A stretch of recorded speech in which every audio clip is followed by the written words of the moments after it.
namna ambavyo lilikuwa hapo siku ya jana, kwamba kumbe inawezekana kabisa hata hayo mabegi yenyewe wasingeyapata kama sio kukiamsha kwa Mamelodi Sundowns. Hawakuwa peke yao, walikuwa pamoja na Mamelodi ambao mabegi sasa alikuwa yanapelekwa sehemu isiyo kuwa rasmi. Wahusika wako pale wanasubiri, lakini mabegi yanapelekwa sehemu nyingine. Maana hizi ni figisu sasa za mpira wetu wa Afrika ambazo zimekuwa zikiendelea mara kwa mara.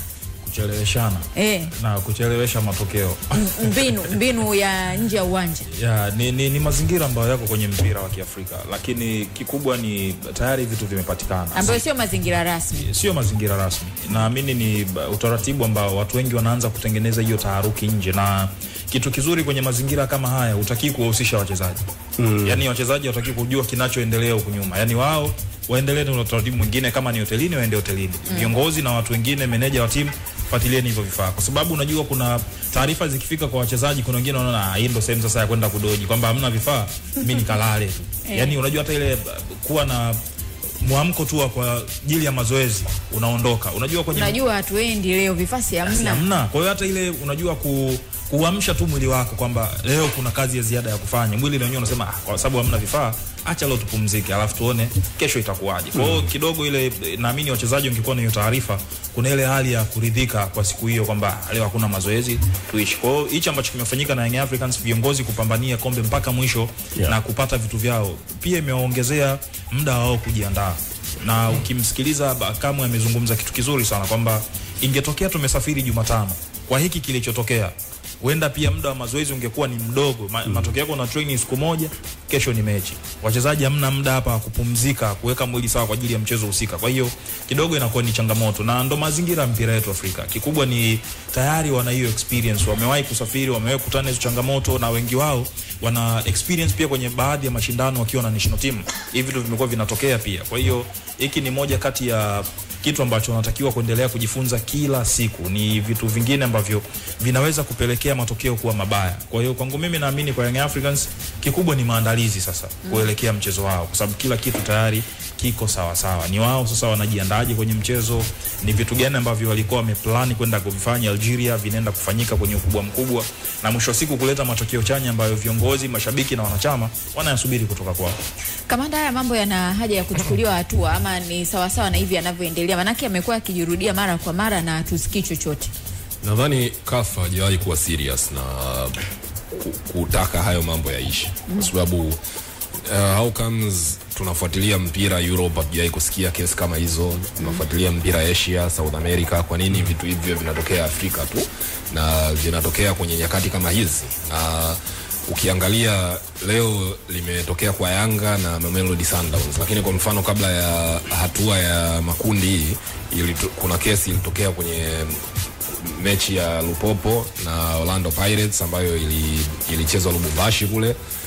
Kwa hiyo mimi nadhani ni bara letu tu ambalo bado linapenda haya mambo ya hovyo hovyo, na hakuna uelewi yana msaada gani. Kwa sababu kwa mfano timu kama Mamelodi Sundowns, sidhani kama kuna figisu unazoweza kuwafanyia ambazo zitaondoa katika focus yao. Wana kila aina ya mchezaji, yani katika kila nafasi kuna wachezaji wawili au watatu bora.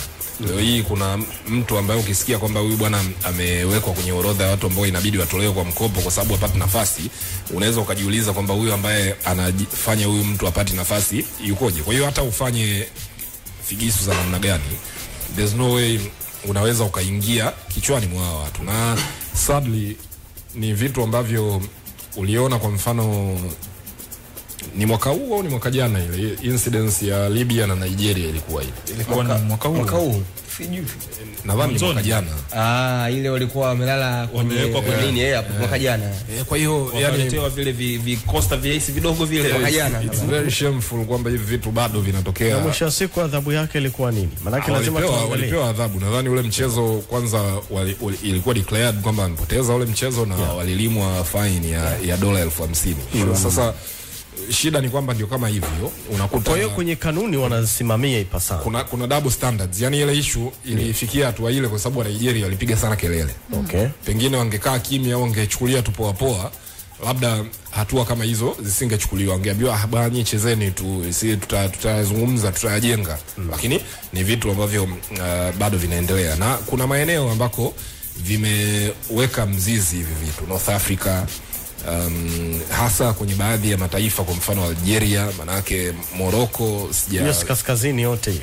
Yani hivi vitu nime experience mimi personally, nimeshuhudia Algeria kwa kuona hivi kwa macho yangu figisu zikiwa zinafanyika, lakini pia yani Algeria ni sehemu ambako wana hiyo reputation sana, Algeria, Libya, lakini these days nadhani Morocco wamekuwa ungwana, Egypt wamekuwa ungwana, even Tunisia tusikii hizo kelele. Kwa hiyo kuna maeneo bado hayo mambo bado yapo. Kwa hiyo let's hope kwamba CAF wataingilia kati, na kwa hao hizo timu ambazo zimewatokea let's hope pia kwamba wali manage kuweka focus ya wachezaji na itawasaidia katika michezo.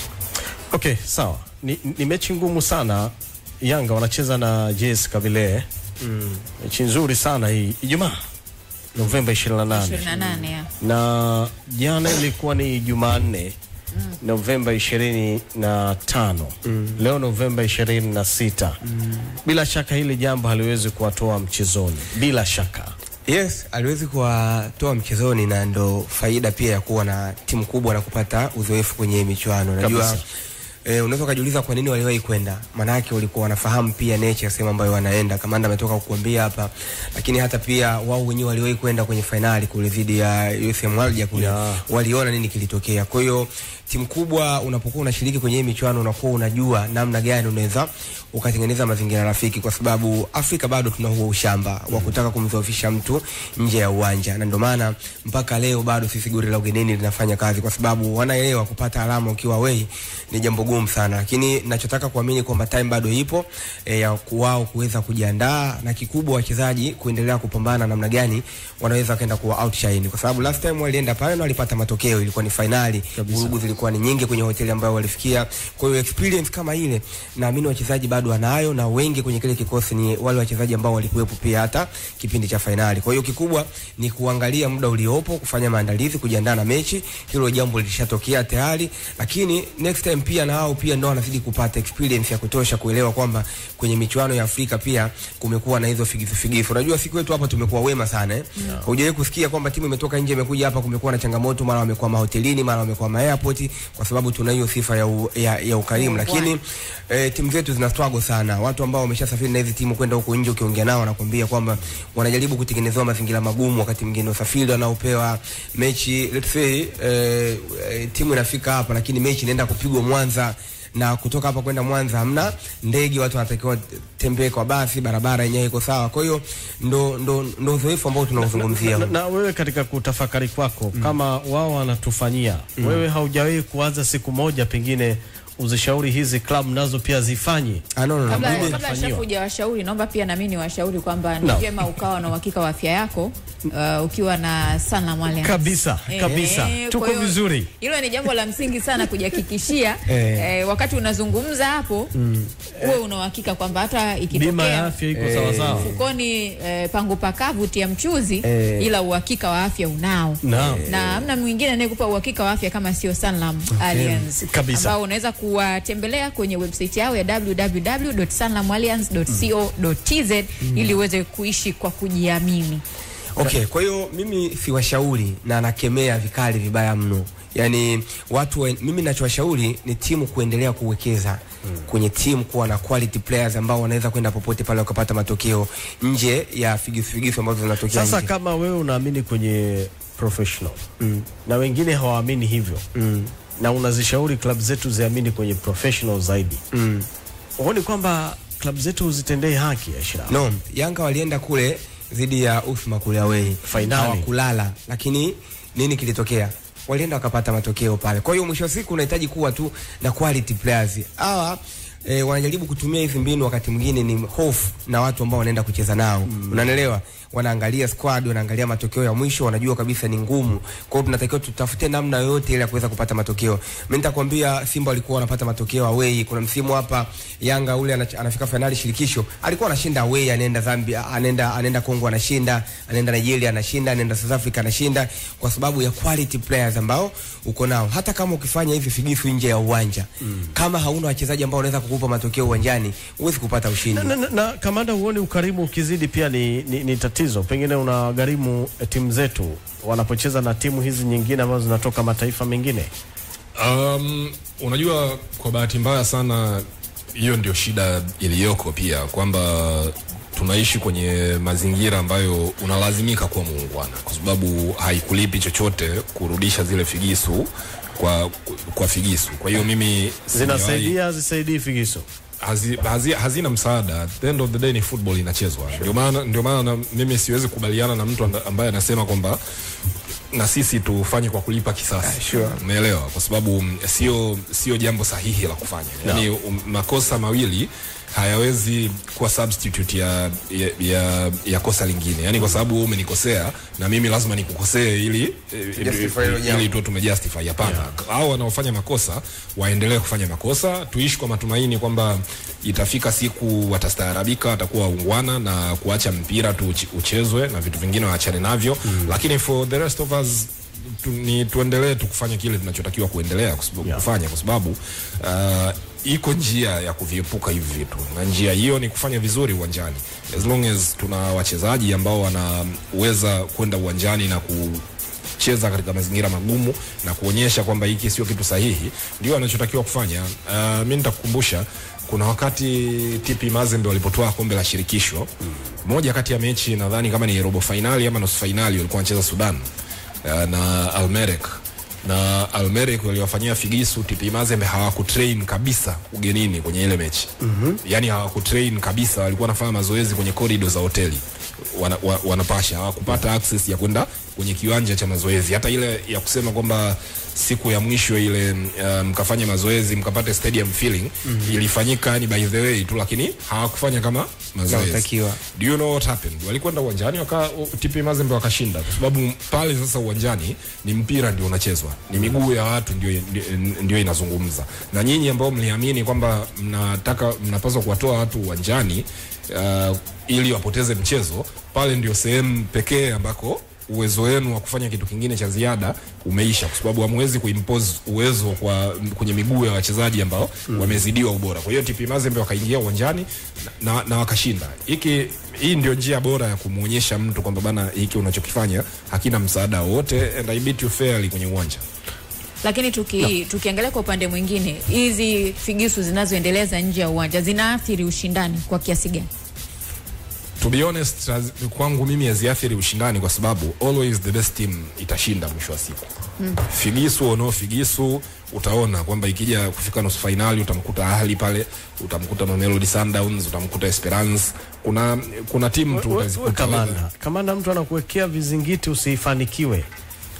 Hiyo ni moja ya figisu hiyo. Siku zote timu bora itashinda. Kwa mfano tutolee mfano tu ile mechi ya finali ya Usma na Yanga. Yanga alishinda ndio. Lakini kwa figisu zilizotokea huenda angeweza kushinda hata zaidi ya lile bao moja, akakosa ubingwa. Hiyo haiathiri. Sidhani. Mimi nadhani kile ndio alichokuwa anaweza kukifanya at the end of the day, na ndio kilichotokea. Sidhani kama kwa sababu kama tujiuliza kitu kimoja, kitendo hakikuwa kizuri kamanda. We agree on that. Kiliwavurugia Yanga kiukweli. Tunakubaliana hiyo, lakini mimi nataka nimuulize Jessica kitu kimoja. Taifa pale nani Yanga alifanywa figisu pia? Hapana. Kwa sababu mechi ile walipoteza Taifa. Kama ingeisha 1-1 na wakaenda kule wakashinda 1-0, angekuwa bingwa wa Afrika. Umeelewa? Significance ya matokeo ya overall yale ni kile kilichotokea pale. Umezungumza muda mrefu kamanda, ambako hawakufanyiwa figisu. Swali litaanzia kwako. Kwa mfano kama Simba wana hii kauli mbiu ya hatoki mtu kwa Mkapa. Unaamini ubora wa uwanjani tu ndio ambao ulikuwa unawapa Simba kiburi cha kusema kwamba hatoki mtu kwa Mkapa, ama kulikuwa na vitu vingine vya ziada ambavyo walikuwa wanavifanya kuhakikisha kwamba kweli hatoki mtu kwa Mkapa, na hivi sasa wamerudi nyuma, sasa wanaweka uungwana mbele? No, unajua Mkai, lazima tujiulize kwamba huyo ambaye unamwambia hatoki kwa Mkapa ni nani?